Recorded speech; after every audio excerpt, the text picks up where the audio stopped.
Hello friend, welcome to Bihar academy. मैं मोहम्मद तकबीर आलम स्वागत करता हूं आज के एक नए एपिसोड में। साथियों, इससे पहले हम लोग जो है ना एप्लीकेशन पर बात किए थे। जो एप्लीकेशन 5 नंबर बिहार बोर्ड में पूछा जाता है, चाहे मैट्रिक का स्टूडेंट हो या इंटरमीडिएट का हो, समझे ना। उनके लिए हम लोग क्या किए हैं, लिखवाए थे। जो 5 नंबर का फिक्स रहता है वो आता है, समझे ना। तो इसके अलावा जो है ना हम लोग अभी खत नहीं है ना, पत्र नहीं पढ़ाए हैं। तो पत्र भी बहुत जल्दी ही आ जाएगा, कल या परसों तक आ जाएगा। बाकी आज हम लोग जो है ना निबंध के बारे बात करेंगे। वही निबंध जो क्या है आपको 10 नंबर आता है बिहार बोर्ड में, समझे ना। अगर देखेंगे कि इंटरमीडिएट में 8 नंबर का आता है, लेकिन क्लास 10th में जो है ना 10 नंबर का फिक्स रहता है। आपको 5 निबंध देगा, 5 में से किसी एक को बनाना पड़ेगा, समझे ना। तो उनमें कैसे कैसे लिखने का तरीका क्या है, उन तरीका पर बात करेंगे। लेकिन किसी को तरीका मालूम नहीं होता, वो गलत उतार करके लिख करके चले आते हैं, जिससे 10 की जगह आपको क्या 5 नंबर या 2 नंबर 3 नंबर मिलेगा, समझे ना। इसका मेथड को जानना बड़ी ज़रूरी है। नहीं तो आप मेथड अगर समझ गए ना तो आप क्या है निबंध आप बोर्ड में जिस तरह लिखेगा ना तो नंबर आपको लगभग 8 या 7 नंबर दे ही देगा, समझे ना। तो चलिए हम लोग समझते हैं पहले निबंध कैसे लिखा जाता है, उन पर बात करेंगे। तो देखिए दोस्तों, पहले यहाँ क्या है निबंध है ना।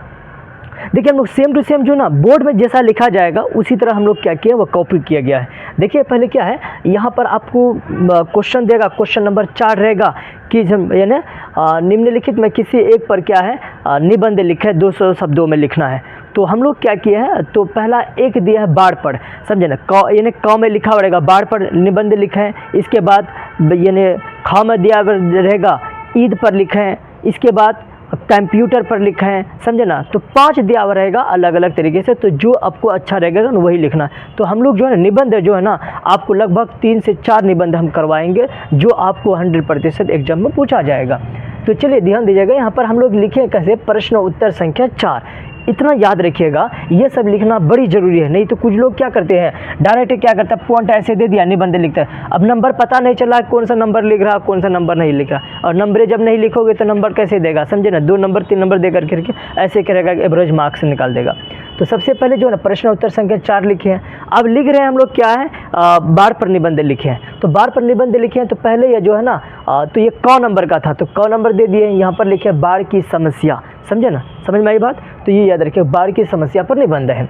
तो यहाँ पर देखिएगा ये सब पहले से ही दिया रहेगा, भूमिका, इसके बाद बाढ़ से बचने के उपाय, बाढ़ से यानी बाढ़ आने से लाभ क्या होता है, बाढ़ से यानी होने वाले हानि है। इसके बाद निष्कर्ष, ये पहले ही आपका क्वेश्चन पेपर में दिया रहेगा। तो उस प्रकार यानी इस प्रकार आपको क्या करना, लिखना पड़ेगा। पहले भूमिका क्या है, तो पहले भूमिका को दर्ज करेंगे। इसके बाद इसमें 2 लाइन 3 लाइन लिखना पड़ेगा। देखिए भूमिका में क्या है, यानी जब बाढ़ आती है, समझे ना, ये याद रखिए, जब बाढ़ आती है तब अपने साथ क्या है भयंकर तबाही लेकर आती है।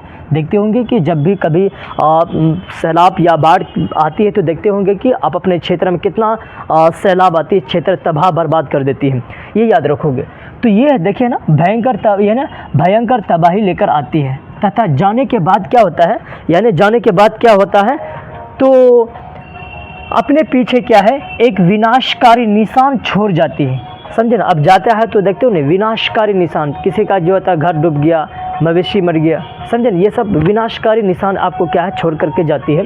तो यही है जिससे मनुष्य को आगे बढ़ने में बहुत समय क्या है लग जाती है ना। सही बात है कि ये फैक्ट है, ये याद रखिए। कभी भी जब सैलाब आता है तो लोगों को तबाही बर्बादी का सामना करता है, इसके बाद लाखों का नुकसान हो जाता है, समझे ना। इसके बाद भरपाई करने में कई वर्ष लग जाते हैं। तो ये है। अब देखिए बाढ़ से बचने के उपाय क्या है, उन पर बात करेंगे ना। आप बच कैसे सकते हैं, देखिए यहाँ पर क्या है, देखिए बाढ़ से बचने का उपाय। तो बाढ़ से बचने के लिए नदियों के किनारे पर क्या है, नदियों के किनारे पर आवास नहीं बनाना चाहिए। जाहिर सी बात है, नदियों के किनारे बस आवास बनाइएगा तो हर साल आपको झेलना पड़ेगा सैलाब का मार, समझे ना। इसीलिए इसे दूरस्थ और एक ऊंचे स्थान पर बनाना चाहिए, समझे ना, घर वगैरह आवास वगैरह। इसके बाद ये है कि जैसे बाढ़ के पानी के स्तर ऊपर से, समझे ना, उस यानी बाढ़ के पानी के स्तर से ऊपर क्या है मजबूत एक बांध का निर्माण करवाना चाहिए। जैसे एक लेवल है ना जो हमेशा पानी आती है, तो ऐसी स्थिति में क्या एक जहाँ से पानी आती है जो बगल में, तो इसको क्या कि एक बहुत बड़ा ऊंचा बांध बना देना चाहिए, ताकि पानी जो बार बार इस नदी से वो गांव की तरफ ना आए। तो इसके लिए बांध बनाना चाहिए, समझे ना, निर्माण होना चाहिए। नदी तथा जलाशयों का तटबंध मजबूत होने से बाढ़ से बचने की इसमें सहायता मिलती है। तो समझिए बचने का क्या है उपाय बताएं। तो देखिए पहले लिखा रहेगा, क्वेश्चन में ही दिया रहेगा भूमिका दीजिए, इसके बाद बाढ़ से बचने का उपाय। ये उपाय समझ में आ गया। आगे आइए, आगे है बाढ़ आने से लाभ क्या होता है ना, लाभ भी होता है ना, कुछ ना, हर चीज़ में कुछ ना कुछ लाभ है, समझे, ये याद रखो, क्योंकि लाभ क्या है उन पर बात करते हैं। देखिएगा, बाढ़ आने से क्या है, सब यानी कुछ लाभ भी हैं, होते हैं।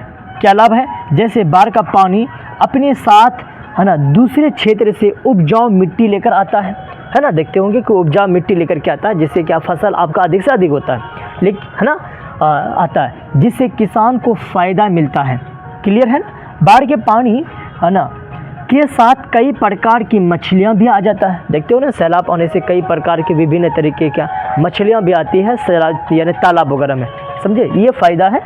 इनके अलावा बाढ़ के पानी तालाब और जलाशयों में क्या है एकत्रित होने से कृषि की सिंचाई का काम आता है। देखते हो ना, कभी कभी तालाब वगैरह में समझे पानी आ जाता है, तो ये सिंचाई में क्या करता है, कार्य होते हैं, समझे ना, मदद मिलता है। तो ये फ़ायदा है बाढ़ आने से, समझे ना।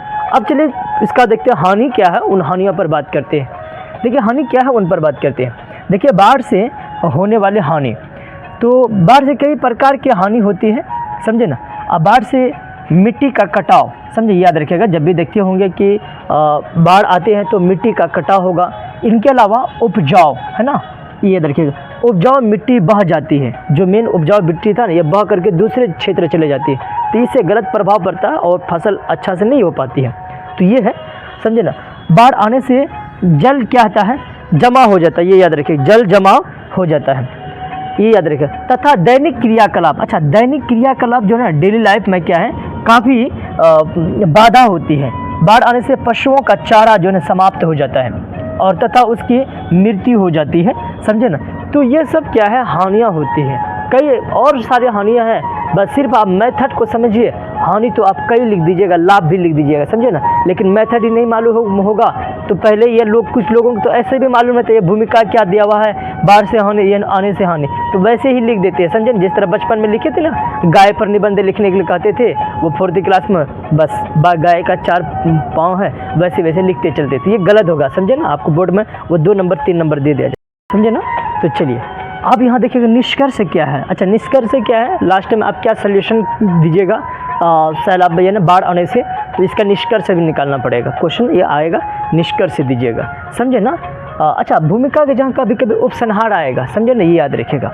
अब निष्कर्ष क्या है, देखिए बाढ़ आने से क्या है, लाभ और हानि दोनों होता है, ये याद रखिएगा, दोनों होता है, निष्कर्ष दे रहे हैं ना। तो यदि प्रत्येक वर्ष क्या है 1 या 2 बार है ना बाढ़ आने से मनुष्य की जनजीवन में क्या होता है, अनेक समस्या का सामना करना पड़ता है, समझे ना। अगर 2 बार 3 बार आ जाएगा तो अनेक क्या है समस्या का सामना करना पड़ेगा, समझ में ये बात। तो चलिए, है ना, अनेक समस्या का सामना करना पड़ता है, इसलिए क्या है ना, इसलिए बाढ़ जो है ना, इसलिए बाढ़ क्या है आने से लाभ की तुलना में अगर बात करेंगे, हानि क्या होता है, अधिक होती है। तो इस प्रकार आपको क्या करना है, निबंध लिखना है। अच्छा, निबंध से आपका कितना नंबर फिक्स रहेगा, एक क्वेश्चन 100% आएगा, क्लास 10th के लिए 10 नंबर का आएगा और 12th के लिए 8 नंबर का आता है, ये याद रखो, 8 नंबर का आता है। तो ये बिल्कुल आसान है आप निबंध लिखने के लिए, समझे ना, लेकिन थोड़ा प्रैक्टिस कीजिएगा ना, हो जाएगा, सब तो सारा चीज़ हो जाएगा। तो ये सारा चीज़ जो है ना, भूमिका भी दिया रहेगा, बाढ़ से बचने का उपाय दिया रहेगा, बाढ़ आने से लाभ है और बाढ़ से हानि यानी होने वाले हानि क्या है, निष्कर्ष क्या, इतना जब दिया रहेगा, बस उसी मेथड में आप क्या करना, लिखना है। जहाँ लिखेंगे तो यहाँ पर क्या करेंगे, हाईलाइटेड कर देंगे, ताकि देखने में और बेहतर लगेगा, समझे ना, ताकि आपको मार्क्स एक अच्छा मिलेगा। तो चलिए आज हम यही तक रखते हैं। अगला जो है ना निबंध जो है ना, या कंप्यूटर पर लाएंगे या नहीं तो जो है ना मतलब ईदगाह पर लेकर के आएंगे, समझे ना। यहाँ ईदगाह से भी क्वेश्चन पूछ लेता है या दशहरा से पूछता है, समझे ना। तो चलिए आज यहीं तक रखते हैं। जय हिंद, जय भारत।